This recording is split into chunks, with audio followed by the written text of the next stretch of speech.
नमस्कार. माय मराठी स्कूल माझी मराठी शाळा या यूट्यूब चॅनलवर आपणा सगळ्यांचं स्वागत आहे. आज आपण पाहणार आहोत इयत्ता 9वी विषय गणित भाग 1 त्यामधील घटक 2 वास्तव संख्या त्यातील संकीर्ण प्रश्नसंग्रह 2 मधील प्रश्न 1. व्हिडिओला सुरुवात करण्यापूर्वी आपण जर माय मराठी स्कूल माझी मराठी शाळा या यूट्यूब चॅनलला सबस्क्राईब केलं नसेल सबस्क्राईब करून घ्या. बेलच्या आयकॉनलाही क्लिक करा जेणेकरून मी अपलोड केलेल्या व्हिडिओचे नोटिफिकेशन तुमच्यापर्यंत पोहोचतील. चला पटकन व्हिडिओला सुरुवात करूया. प्रश्न पहिला आहे बघा. खालील प्रश्नांच्या बहुपर्यायी उत्तरांपैकी योग्य पर्याय निवडा. या ठिकाणी पहिला उपप्रश्न आहे, खालीलपैकी अपरिमेय संख्या कोणती? बघा या ठिकाणी वर्गमुळात 16/25 आहे, म्हणजे 16चं वर्गमूळ 4 आहे आणि 25चं वर्गमूळ 5 म्हणजे 4/5. मग 4/5 ही परिमेय संख्या आहे ना. परिमेय संख्या आपण अंशछेद स्वरूपात लिहितो, फक्त छेद जो आहे तो शून्येतर असावा म्हणजे शून्य नसावा. मग 4/5 ही परिमेय संख्या म्हणजेच वर्गमुळात 16/25 ही परिमेय संख्या, अपरिमेय संख्या नाहीये. आता वर्गमुळात 5 बघा, जर पूर्ण वर्ग संख्या नसेल आणि ती वर्गमुळात लिहिली तर तिचं जे वर्गमूळ असतं ते अपरिमेय संख्या असते. म्हणजे या ठिकाणी 5 ही काय पूर्ण वर्ग संख्या नाही, मग तिचं जे वर्गमूळ आहे ते काय असते? अपरिमेय संख्या. म्हणून या ठिकाणी वर्गमुळात 5 ही अपरिमेय संख्या आहे. बरोबर, म्हणून हे उत्तर. 3/9 तुम्हाला माहिती आहे परिमेय संख्या आहे, बरोबर आहे. आणि वर्गमुळात 196 म्हणजे 196चं वर्गमूळ 14 आहे ना, मग त्या ठिकाणी परिमेय संख्या आहे म्हणजे उत्तर वर्गमुळात 5. खालीलपैकी अपरिमेय संख्या कोणती? आता इथं बघा 0.17 हे दशांश रूप खंडित आहे म्हणजे खंड पडले, आता पुढे भागाकार होत नाहीये. बरोबर, 0.17 मग ही परिमेय संख्या आहे. परिमेय संख्येचं दशांश रूप एकतर खंडित असतं किंवा अखंड आवर्ती असते. आवर्ती असते म्हणजे तो जो संख्यांचा पॅटर्न आहे तो पुन्हा पुन्हा येणार, म्हणजे त्या संख्या, आता संख्यांचा जो क्रम आहे, आता उदाहरणार्थ इथं बघा 1.513 हे कसं आहे? अखंड आवर्ती. म्हणजे या 513 हे जे आहे त्याच्यावरती हा बार आहे, म्हणजे ते काय सांगतो की 513 पुन्हा येणार, पुन्हा 513 येणार, पुन्हा 513 येणार असं, म्हणजे हा बार हे सांगतोय. म्हणजे हे अखंड आवर्ती म्हणजे 513 हे पुन्हा पुन्हा आवर्तन होणार थोडक्यात. ठीक आहे, म्हणजे ही सुद्धा परिमेय संख्या आहे, अपरिमेय नाही. 0.2746 आता 4 आणि 6 याच्यावरती हा बार आहे, तो काय सांगतोय की पुन्हा 4/6 येणार, पुन्हा 4/6 येणार, पुन्हा 4/6 येणार. म्हणजे हे कसं स्वरूप आहे? अखंड आवर्ती. मग अखंड आवर्ती जर दशांश रूप असेल तर ती परिमेय संख्या असते. ही परिमेय, ही परिमेय, ही परिमेय, कारण ही खंडित दशांश रूप आहे. मग राहिली कोणती? ही अपरिमेय संख्या. तर याचं बघा, याचं जे दशांश रूप आहे ते अखंड अनावर्ती आहे. म्हणजे इथं संख्यांचा कुठलाही असं पॅटर्न नाही. म्हणजे बघा 1 नंतर 0, मग पुन्हा 1, मग पुन्हा 0 0, पुन्हा 1, मग पुन्हा 3 वेळा 0 आले, असं पुढं पुढं वाढत जाते. म्हणजे हे खंडित दशांश रूपही नाहीये आणि अखंड आवर्ती पण नाही, अनावर्ती आहे. म्हणून ही अपरिमेय संख्या आहे. आलं लक्षात? आता पुढे बघा, खालीलपैकी कोणत्या संख्येचे दशांश रूप अखंड आवर्ती असेल? पहिले 2/5 आहे, मग 3/16 आहे, मग 3/11 आणि 137/25 आहे. आता दशांश रूप खंडित कधी असतं हे पहिलं समजून घ्या. जर छेदस्थानी असलेल्या संख्येचे मूळ अवयव 2 किंवा 5 असतील तर, म्हणजे त्याच्या मूळ अवयवांमध्ये 2 किंवा 5 असेल तर ते खंडित दशांश रूप असतं. आता इथं बघा 2/5 म्हणजे 5 तर काय मूळ संख्या आहे, 5 आलेलाच आहे, म्हणजे हे खंडित दशांश रूप आहे. म्हणजे 5 ने तुम्ही 2 ला भाग लावाल तेव्हा पहिल्यांदा भाग लागेल 0, पुन्हा पूर्णांक म्हणजे दशांश चिन्ह आणि मग 5/20 म्हणजे 0, म्हणजे आलं ना खंडित. इथे बघा हे जे 16 आहे ना, 16चे मूळ अवयव काय येतील? 2 गुणिले 2 गुणिले 2 गुणिले 2, 2 दुनी 4, 4 दुनी 8, 8 दुनी 16. मग 2 मूळ अवयवात आले म्हणजे हे सुद्धा कसं असणार आहे? खंडित दशांश रूप. पण आपल्याला कसं पाहिजे? अखंड आवर्ती. मग हे सुद्धा नाही. आता या ठिकाणी ही इकडेच डी पर्याय आहे ना, त्याच्यात 25, मग 25चे मूळ अवयव काय? 5 गुणिले 5, 5 5 25. मग याचे मूळ अवयव 5 आलेत म्हणून हे सुद्धा दशांश रूप कसं आहे? खंडित आहे. आणि इथं मात्र 3/11, 11 ही स्वतः मूळ संख्या आहे ना, मग त्याच्या मूळ अवयवांमध्ये 2 किंवा 5 येणार नाही. मग ही जी संख्या आहे 3/11, हिचं दशांश रूप कसं असेल? अखंड आवर्ती असेल. आपण भाग लावून बघूया. बघा उत्तर तर आहे 3/11, पण भाग लावून बघू. 11 ने 3 ला भागायचा, पहिल्यांदा भाग लागला 0चा. ठीक आहे. आता बघा 0 घेतला, हा मनाचा 0 घेतला. मनाचा 0 घेतला म्हणजे काय? 3 तुम्ही 3.000 अशा स्वरूपात कितीही मोठी लिहू शकता का नाही?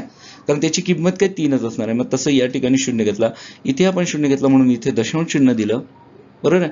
11 दुने 22, मग इथे 2चा भाग लागला. 30 मधून 22 गेले, राहिले 8. बरोबर आहे. पुन्हा 0 घ्या. 11 7 77, 7चा भाग लागला. 80 मधून 77 गेले, बाकी राहिले 3. हे आले का? इथे तिचे 3 होते ते, म्हणजे पुन्हा तुम्ही 0 घेणार.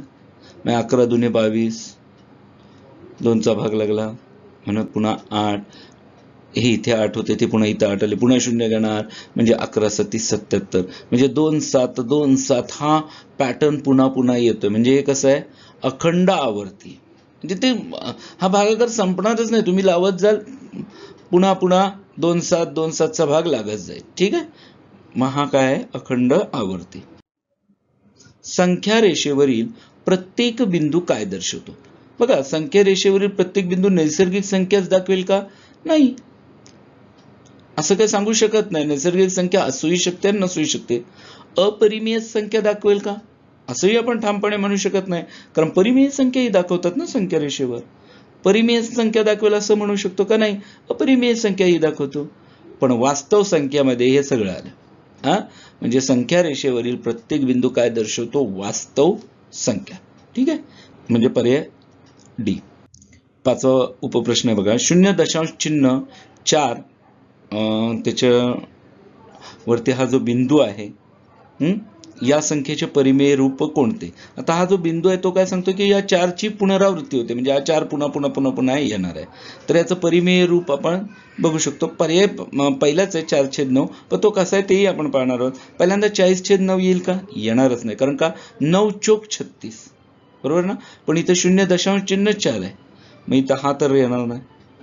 इथं 9 ने 3 दशांश चिन्ह 6ला भाग लावला तर पहिल्यांदा भाग तर 0चा लागेल, पुन्हा दशांश चिन्ह 9 चोक 36 आलं, म्हणजे 36 मधून 36 गेले, बाकी राहिली 0, म्हणजे हे खंडित दशांश रूप आलं, म्हणजे हे पण नाही. इथे 9 चोक 36 म्हणजे 4चा भाग लागला. बरोबर आहे. म्हणजे ही 3 येणार नाही, हेच येईल. पण आता हे कसं येईल ते आपण भाग लावून बघू. बघा, 9 ने 4ला भाग लावायचा. पहिल्यांदा 0चा भाग गेला, 4तून 0 गेले 4, इथे 0 घेऊ, इथे 0 घेतला म्हणून इथे दशांश चिन्ह देऊ. आता 40, 9 चोक 36 ना, इथे 4चा भाग, म्हणजे 0.4 आले. बरोबर. 40 मधून 36 गेले, बाकी राहिली 4, इथे 0 घेऊ, पुन्हा 9 चोक 36, 4चा भाग, 40 मधून 36 गेले, राहिले 4, पुन्हा 0 घ्या, पुन्हा 9 चोक 36, 40 मधून 36 गेले, बाकी राहिली 4. हे असं पुन्हा पुन्हा होत जाणार आहे. म्हणजे 4 4 4, पुन्हा इथं 0, पुन्हा 36, पुन्हा 4चा भाग. तर तशा पद्धतीने मग हे 4/9, हे 0.4 या संख्येचे परिमेय रूप आहे. ठीक आहे. 6वा प्रश्न आहे बघा. जर n ही पूर्ण वर्ग संख्या नसेल तर वर्गमुळात n ही खालीलपैकी कोणती संख्या असेल? आता बघा, n ही पूर्ण वर्ग संख्या नसेल, जर पूर्ण वर्ग संख्या नसेल आणि ती जर आपण वर्गमुळात लिहिली तर ती असते अपरिमेय संख्या. बरोबर आहे. म्हणजे समजा आपण 2 ही काय पूर्ण वर्ग संख्या आहे का? नाही. मग 2 आपण वर्गमुळात लिहिलं तर वर्गमुळात 2 म्हणजेच काय? ती अपरिमेय संख्या आहे ना. किंवा वर्गमुळात 3 लिहिलं तर ती सुद्धा अपरिमेय संख्या आहे. 4 तर पूर्ण वर्ग संख्या आहे, त्यामुळे ती काय अपरिमेय संख्या होणार नाही, ती परिमेय संख्या होईल. पण वर्गमुळात 5, वर्गमुळात 6, वर्गमुळात 7, वर्गमुळात 8, वर्गमुळात 10, वर्गमुळात 11 या सगळ्या काय आहेत? अपरिमेय संख्या आहेत. लक्षात आलं? आता बघा 7वा. खालीलपैकी कोणती संख्या करणी नाही? 7चं वर्गमूळ निघतं का? नाही. मग ते काय येईल? करणी. पुन्हा 17चं घनमूळ करणी आहे. 193चं वर्गमूळ करणी. परंतु 64चं घनमूळ 4 आहे ना. 4 गुणिले 4 गुणिले 4 बरोबर 64. म्हणून ही काय आहे? करणी नाही. बरोबर आहे. पुढे आता बघा, घनमुळात वर्गमुळात 5, घनमुळात वर्गमुळात 5 या करणीची कोटी किती? तर बघा, ही जी करणी 5 आहे त्याची कोटी 2 आणि इथे त्याचं काय आहे? घनमूळ. म्हणजे आपल्याला काय करायला लागेल? आपण लिहितो ना a चा m वा घात आणि कंसाचा n वा घात बरोबर a चा m गुणिले n वा घात. तसंच 2 गुणिले 3 केलं तर ते येतं 6. म्हणून घनमुळात वर्गमुळात 5 या करणीची कोटी किती येईल? 6 येईल. बेत्रिक 6. ठीक आहे. आता 2 करणी 5 अधिक करणी 3 या द्विपद करणीची अनुबद्ध जोडी कोणती? ठीक आहे, हे पाहू आपण. आता तुम्हाला माहिती आहे द्विपद करणीची अनुबद्ध जोडी करत असताना जे दुसरं पद आहे त्याचं चिन्ह बदलायचं. इथं अधिक आहे तर ते काय होणार? ऋण होणार. म्हणजेच 2 वर्गमुळात 5 वजा वर्गमुळात 3. इथे ते नाही आहे, इथे नाही आहे, इथे नाही आहे, इथे नाही आहे. म्हणजे त्यांनी ऑप्शनच दिलेला नाही आहे. परंतु या ठिकाणी त्यांची थोडीशी चूक झाली. इथे त्यांनी असं लिहायला होतं 2 वर्गमुळात 5 वजा वर्गमुळात 3. इथे तो ऑप्शन असा असायला हवा, कारण उत्तर हे आहे. लक्षात? पर्याय सी. आता केवल मूल्यात 12 वजा कंसात 13 अधिक 7 गुणिले 4 ची किंमत किती? आता तुम्हाला माहिती आहे कसं सोडवायचं ते. पहिल्यांदा कंस सोडून घेतो आपण. बघा, मी पहिले लिहून घेतलं 12 केवल मूल्यात 12 वजा कंसात 13 अधिक 7 कंस पूर्ण गुणिले 4. मग पहिल्यांदा 12 आहे तसंच वजा 13 अधिक 7 20 होतात. 20 गुणिले 4 पहिला गुणाकार करतो. आता आपण 12 वजा 20 गुणिले 4 म्हणजे 80. 12 वजा 80. 80तून 12 वजा करायचे, कारण 12तून 80 वजा होत नाहीत. मग 80तून 12 वजा करायचे 68. पण चिन्ह मात्र मोठ्या संख्येचं, 80 मोठी संख्या म्हणून त्याचं चिन्ह ऋण हे दिलेलं आहे. केवल मूल्यात ऋण 68.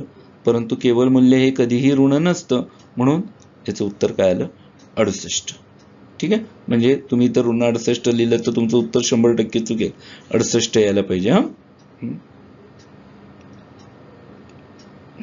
झाली आपली उदाहरणं.